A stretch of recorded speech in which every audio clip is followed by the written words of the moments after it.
The following programming is made possible through a generous donation from Randall Lewis, Executive Vice President of Upland-based Lewis Operating Companies.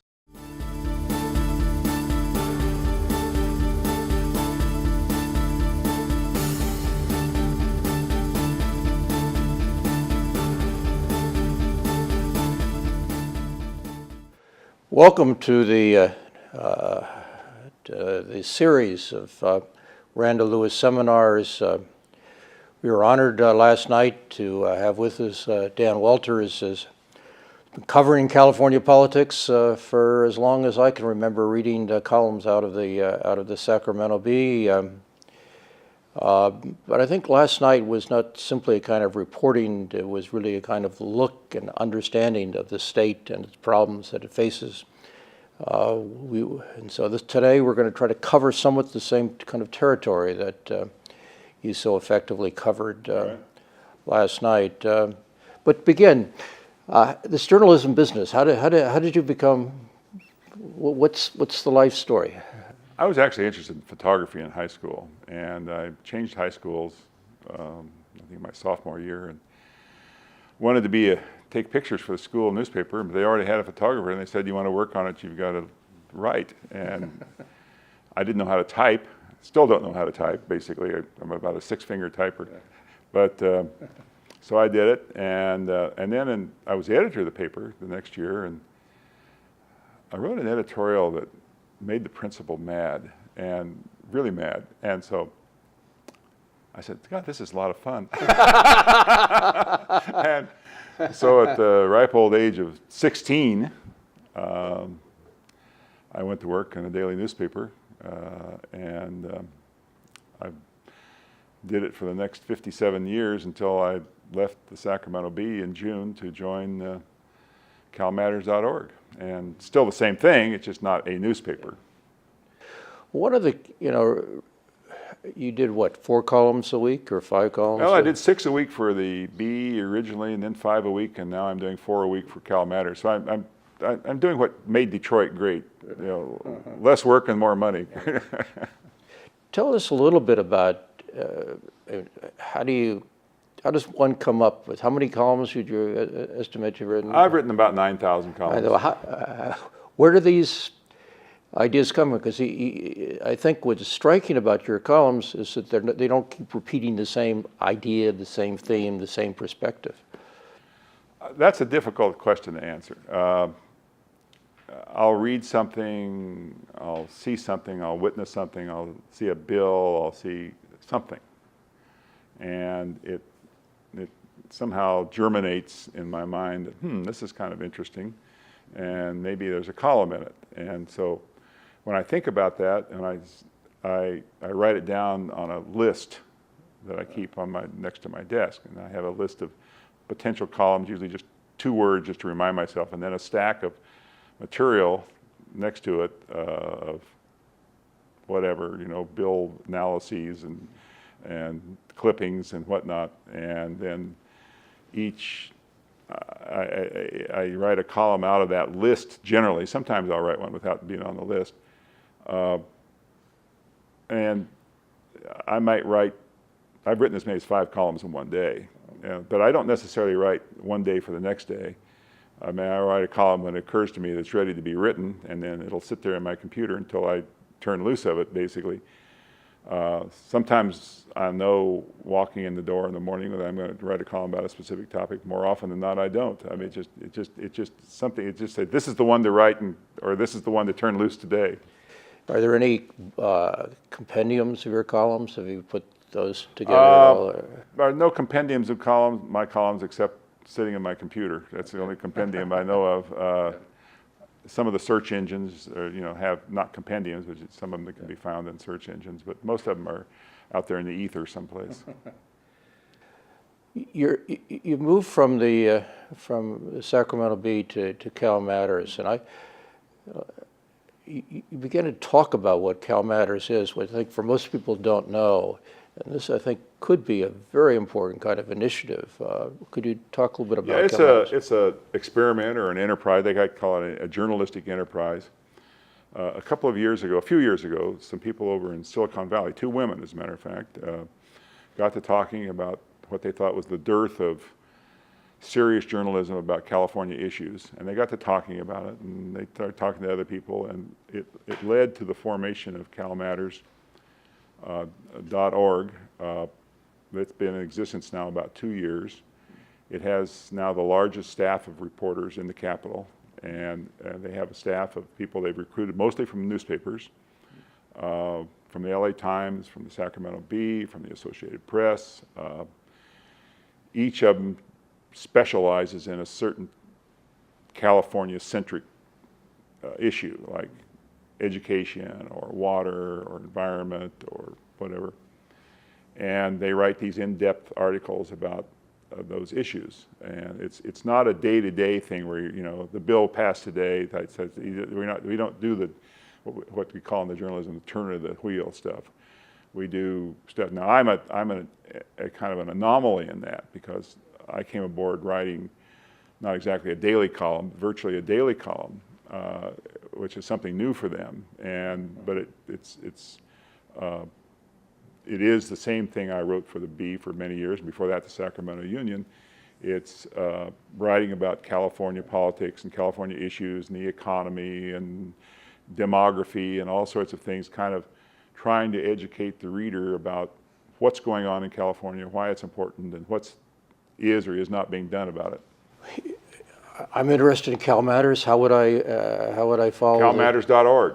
All the material that Cal Matters produces is on its website, CalMatters.org, and it's distributed free of charge to news outlets all over the state. My column runs in a number of newspapers in the state because they get it. They don't have to pay for it. It's free. Cal Matters is supported by some wealthy people and by foundations, and it's a going concern, and it's still expanding. And it may be, as you say, a kind of a new way of journalism. It's happened in other places. There's a thing called the Texas Tribune down in Texas, for example, and it's because newspapers have been in bad financial straits. They've cut back and cut back and cut back. The Capitol Press Corps outside of Cal Matters is half of what it once was, for example, and papers all over the state that had reporters there, including from Riverside, Riverside Press Enterprise, the San Bernardino paper, the Ventura paper, the Bakersfield paper, all these places that used to have people in the Capitol no longer have them.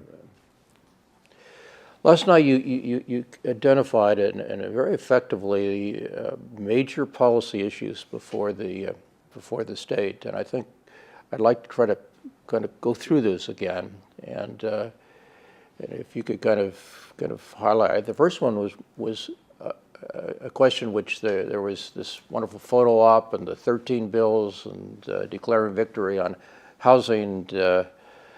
Have we hit the finish line? Yeah. Well, my basic premise is California politics seem to be obsessed these days, or politicians seem to be obsessed with Donald Trump and resistance and all that, which is okay, but Donald Trump didn't cause poverty in California or the housing crisis or any of these other issues. So we really should kind of hold politicians' feet to the fire to deal with California issues that they were elected to deal with, not just posture for the cameras about Donald Trump. So that's my basic theme. And right at the top of that list, as you mentioned, is housing. California has an acute housing crisis where we need about 180,000 new units of housing to be started every year. We're only doing about 100,000, so we're about 80,000 short, and that drives up costs for both people wanting to buy a house and people who want to rent. They've gone out of sight, and it's damaging to them. It consumes huge amounts of personal income, and it's damaging to California, to the economy, and because it becomes it's a huge factor in whether people want to create jobs here and have to pay people enough so they can buy the housing or rent the housing, and it goes throughout the entire fabric of society, socially and economically as well.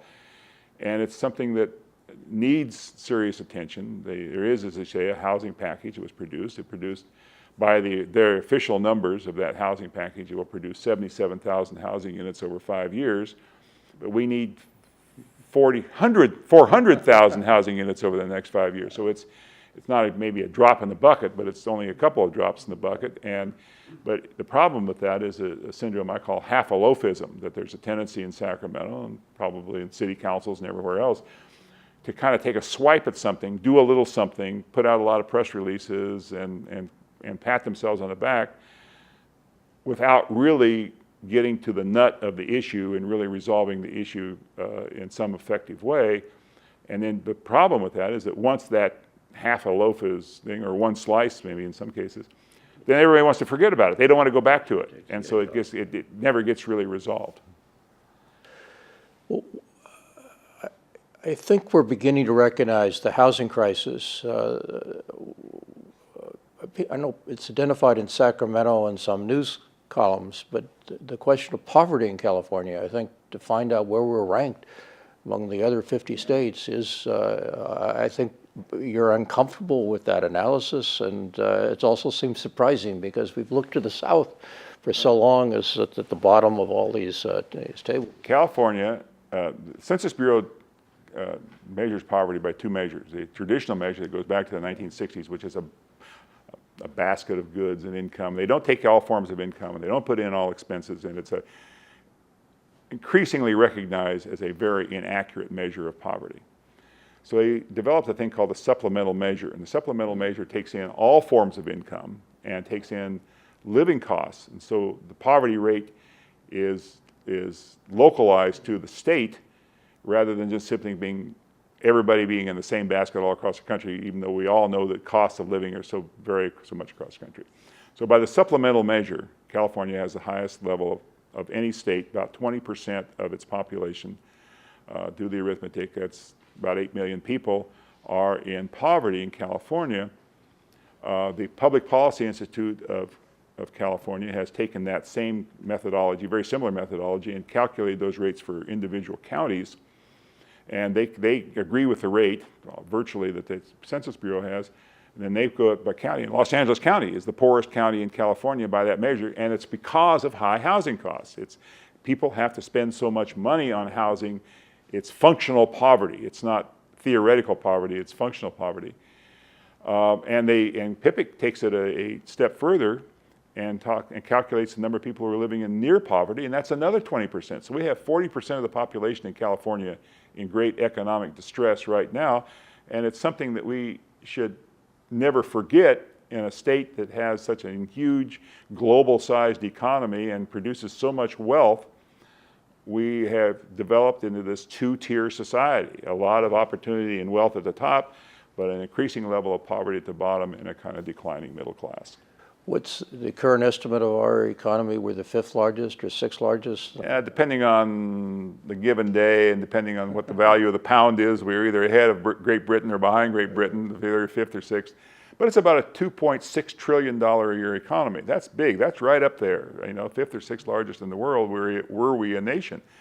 And so it's very impressive from that standpoint, but distressing. Should be distressing that so many Californians are living so close to the line of despair line, so to speak. So almost 1 out of 2 Californians. 40%. Yeah, it's a big number. You also talked about water, which last year we looked at dams, and it was a different kind of winter. But why is water still a problem? Water is a problem because we don't know how to price it and allocate it rationally. Water is distributed in California. There's a lot of water in California. Parts of California are a desert, and maybe this part is a desert, but a lot of California is not a desert, and we have a lot of water that usually falls in the form of snow in the winter and then comes down from the mountains. But we don't know how to allocate it and distribute it and price it fairly. Water is allocated by a whole complicated system of water rights that goes back to the 19th century. And agriculture uses about 3/4 of the water that's for human use. And we do not, in my belief, having looked at this thing for 50 years, literally, I've been writing about water, we don't have a water problem. We don't have a hydrological problem. We have a political and perhaps economic problem when it comes to water. And that's what has to be sorted out. And for example, were we to reduce agriculture's share from 75% to 70%, let's say, 5% loss for agriculture, that would increase the non-agricultural supply by so much we would all be wallowing in water. And so it's that kind of equation that needs to be sorted out. And it's a difficult thing to do because water is money. Water controls land use, whether it's agricultural land use or commercial land use or residential land use. Water goes with land. And so the battles over water in California are basically battles over land use, what kind of uses we want to make of land. And when you talk about land uses, you're talking about a lot of money. And so basically it's water, land, and money are interchangeable commodities in California. But we keep treating it as if it's a hydrological problem, that if we just build another dam or another canal or something like this, we can solve the problem. No, it's actually a political and economic issue, not really a hydrological or an engineering issue. You also talked about public education, particularly K to 12, and then you identified one source of money that we need to pay attention to. K-12 education is the largest single thing we spend money on in California, from the state budget, I should say. The largest thing we spend public money on is healthcare, but the largest from the state budget is K-12 education. It consumes more than half of the state budget. And financing is a combination of state funds, some local property taxes, and federal funds, but mostly from the state funds. A few years ago, because we have a persistent, what's called achievement gap. The achievement gap means that Latino kids, particularly those not adept in English, and black kids are over here, white and Asian kids are over here. And there's this gap between how they achieve in school in terms of test scores, graduation rates, and all the other measures of how you measure educational achievement. So the idea was that you had to stop financing schools of every kid getting essentially the same amount of money and start putting more money into the kids at the bottom that are, depending on who dudes there, at-risk kids or high needs kids. So we did it. But there is this unfortunate reluctance on the part of the governor and the education establishment to actually measure how that money is being spent and whether it's being spent effectively by local schools, because the money is just basically given to the school districts based on how many of these at-risk kids they have, and then they're free to spend it. They're supposed to be spending it on those kids, but there's no real accountability or enforcement mechanism to make sure they do. And the early judgments of outside groups, since the state won't do it itself, outsiders are having to make these kind of qualitative judgments, and the qualitative judgments are it's not having much effect the way it's now being spent. And that's very unfortunate because we're talking about lots of billions of dollars, and we're talking about the lives of these kids, and we're talking about the future of California because we need those kids to be educated so that they can take their place in society and in the workforce. And it's a loss to us if they're not ready to join society in the usual way.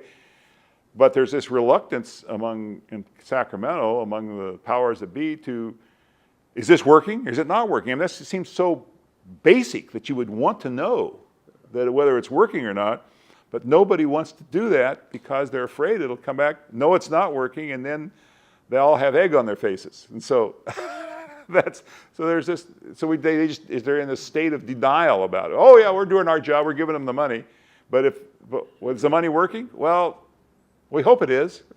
You know? It's illogical, irrational, basically. Well, I think that point you made really effective for last night. Infrastructure, which you had some interesting things about freeways and infrastructure, and I still remember your comment about a truck and 18,000 cars. I think that's a very memorable figure. We do a lot of driving in California. We drive 330 billion, with a B, miles a year, almost a billion miles a day on California's roads, and it beats up the roads. And each heavy truck you see out there on the freeway is the equivalent of 18,000 cars in terms of damage to the roadway. And we have the second worst, not only the worst congestion of any state, but we have the second worst roadway conditions of any state. Why? Because we have neglected the maintenance of this system that takes this terrible pounding from all this traffic. So belatedly, the governor and the legislature passed a transportation package that's a whole bunch of new taxes and fees, including a 12 cents a gallon increase in the gas tax that will going into effect this year, to do something about it. $5 billion, a little over $5 billion more a year, which sounds like a lot of money.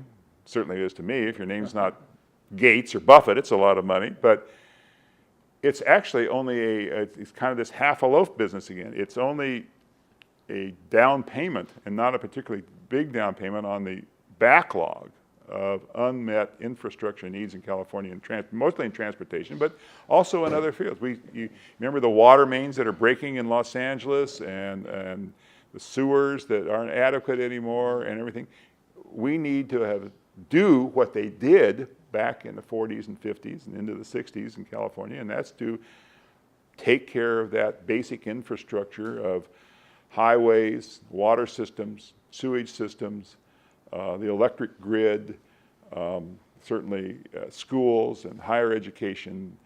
That we're kind of eating up the legacy that we were given by those earlier generations of politicians and of voters, and we have neglected them all these years for a lot of reasons having to do with political polarization and simply the fact that infrastructure isn't sexy.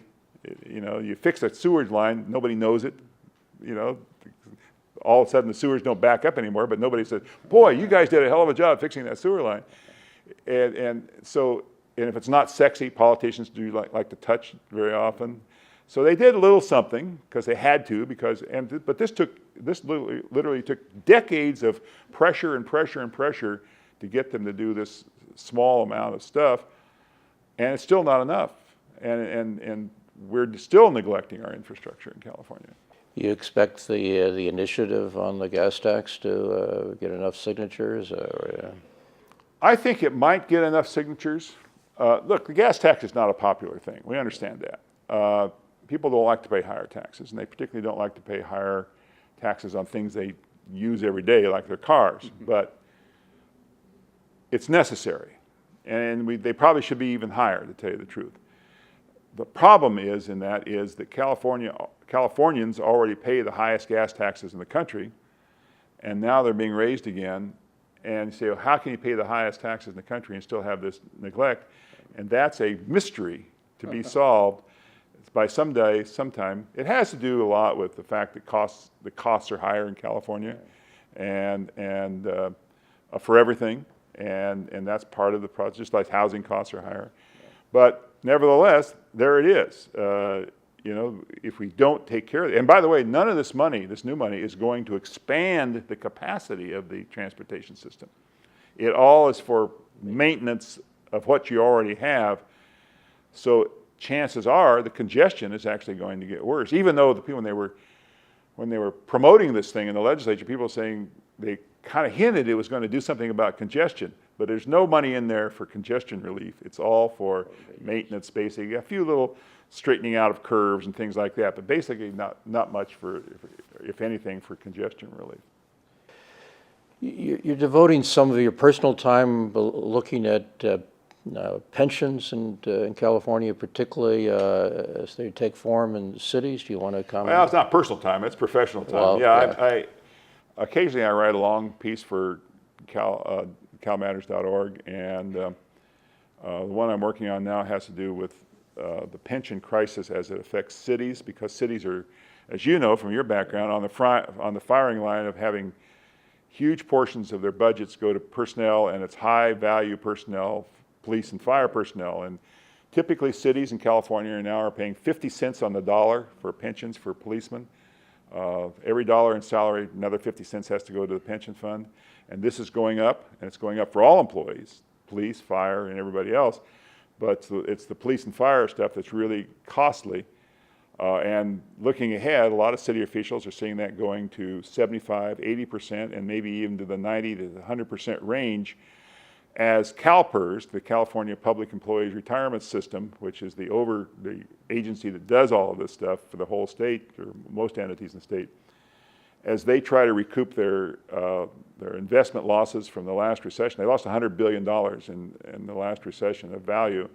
Recoup that, make up for longer lifespans, for the more retirees from the baby boom generation going out. They're raising their mandatory contribution rates on cities and counties and other public entities exponentially, more and more every day. And they're going to more conservative investments, which also means they need more money from their things. So the money's going up, the demands are going up, and it's really hitting city budgets extremely hard, to the point that some city officials in California are seriously talking about bankruptcy and insolvency and that sort of thing. Or they're going to their voters and trying to get tax increases, as they did here in Riverside.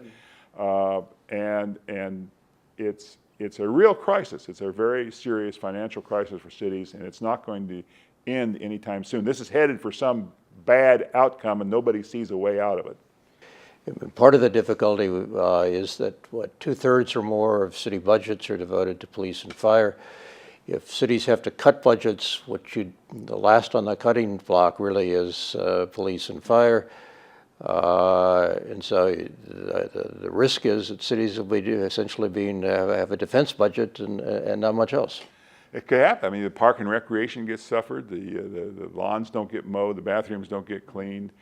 These other things that cities do take a hit because of that.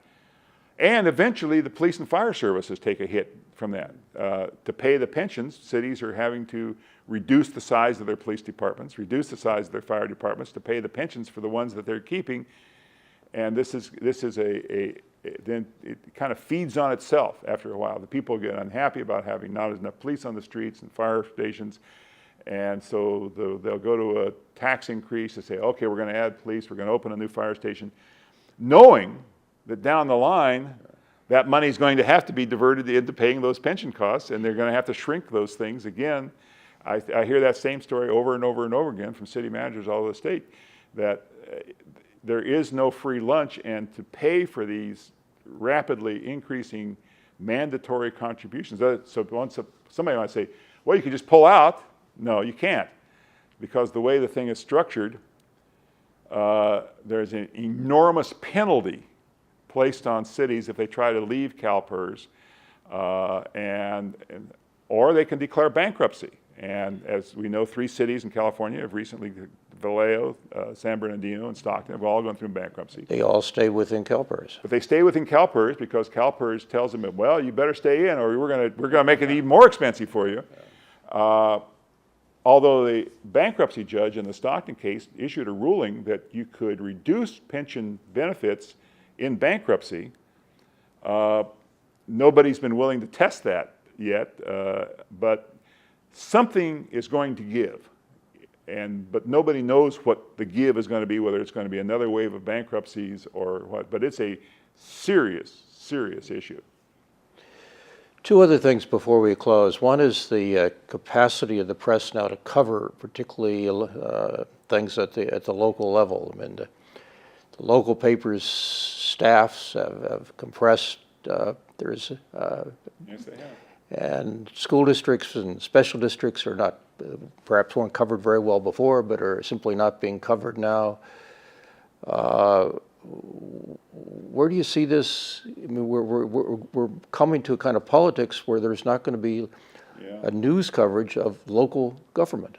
Local government and state government as well. This is why Cal Matters was formed. And the media play a very valuable watchdog role. And it's not so much, in many cases, it's not so much what the reporters write, it's just the fact that they're there. And the people in office know they're there, and that makes a difference, just being there. And newspaper staffs are stretched very thin. I don't think it's any secret that the newspaper industry itself has been in a financial crisis for years. There's been bankruptcies like the Orange County Register. There's been a lot of acquisitions and consolidations, staff cuts. I've seen them at the Sacramento Bee. The Los Angeles Times is a shadow of its former self. The Chronicle, all the big papers are. And yeah, it makes a big difference. Now, what's happening is that other people are stepping into the void. Cal Matters steps into the void in Sacramento, but you have things like Voice of San Diego and some of these nonprofit similar organizations at the local level. Now, that's not going to solve all problems, obviously, and in some communities you're just not going to have that. But kind of after 57 years in the business, my attitude is, look, people want to know what's going on in their governments. And so there is an appetite for content. But the key is, how do you convey that content digitally or by paper? How do you make money doing so you can continue doing so? All those problems are not yet resolved. But in the end, I think the consumer demand, if you will eventually come forth in that thing. It has to sort itself out. But I think the consumer demand is there. One of the big problems is that people got used to getting all this for free on the internet, and now it's very difficult to go back and say, no, you've got to pay for it. I had a digital subscription to the Los Angeles Times I've been paying for several years for like $7 or something a month. Suddenly I get a notice it's going to be twice as much.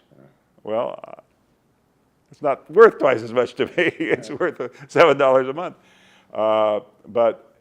So it's very difficult to get people to adjust to the idea that news and information are commodities, like any other commodity, like buying milk or water service or sewer service. It's a commodity, and if you want it, you've got to pay for it.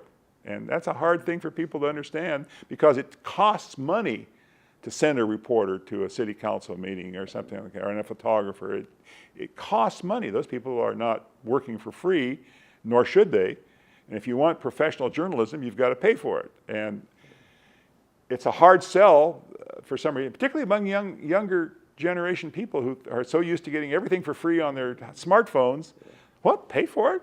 You know? So what they do is they gravitate then to more to the free sites, and the free sites tend to be fake news, much of it, gobbledygook, rumor, supposition that passes for news, because people don't want to pay for legitimate professional journalism very often, and that's a shame. But I think in the end, people will realize that if they want something that has quality to it, they're going to have to pay for it.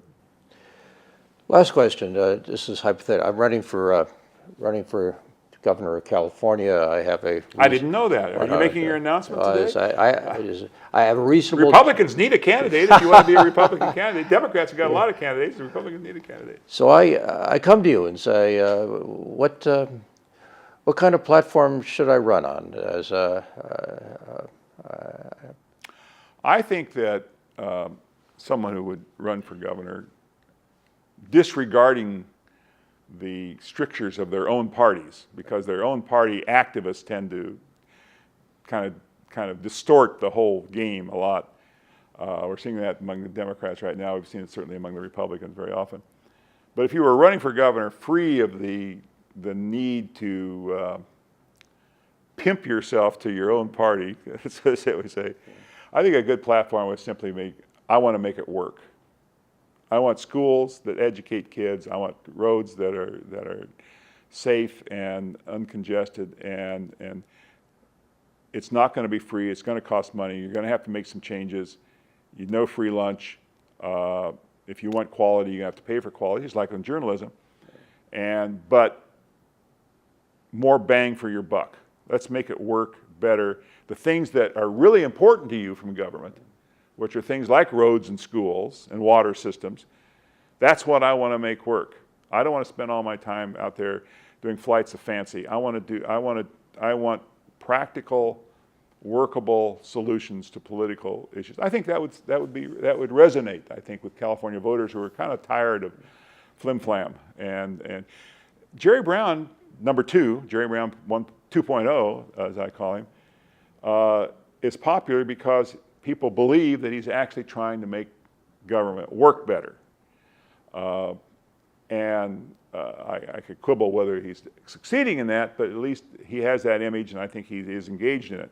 And I think somebody who would be engaged in the process of governance, of supplying public services that are efficient and cost-effective, would resonate with a lot of people. Not elect me governor so I can go off and run for president, or elect me governor so I can run off to the United Nations and make speeches, but elect me governor so I can govern would resonate with people.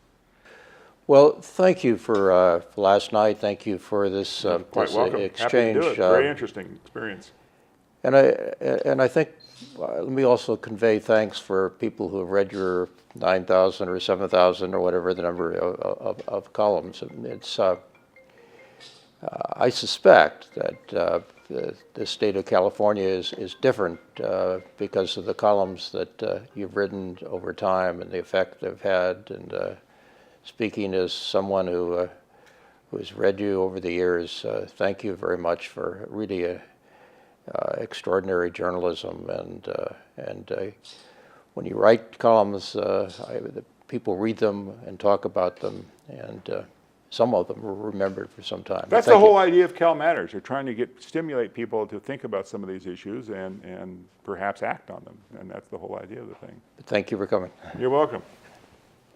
The following programming is made possible through a generous donation from Randall Lewis, Executive Vice President of Upland-based Lewis Operating Companies.